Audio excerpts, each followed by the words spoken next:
আসসালামু আলাইকুম। দয়া করে ওনার কথাগুলো শুনে যাবেন, পর আমি কিছু বলতেছি। জামাত ইসলামী এই দেশে নতুন ভুইভোর নয়, এদেশের কচুরি পানা নয়। পৌনে 1 শতাব্দী ধরে জামাত ইসলামী এদেশে কাজ করছে। বোমা মারার রাজনীতি জামাত ইসলামী করে না। আপনারা জবাব দেন, ইতিহাস আছে এরকম জামাতের বোমা মারা?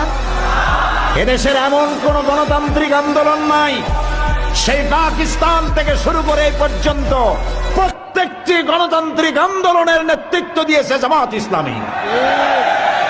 হুজুরের কথা শুনে রক্ত ঠান্ডা করে রাখতে পারলাম না। এমন কোনো বাপের ক্ষমতা নাই জামাত ইসলামকে ঠেকাবে। একবার না, দুইবার না, 1000 বার জীবন দিতে চাই। হুজুরের কথা আমরা মানবো, প্রয়োজনে শহীদ হয়ে যাব।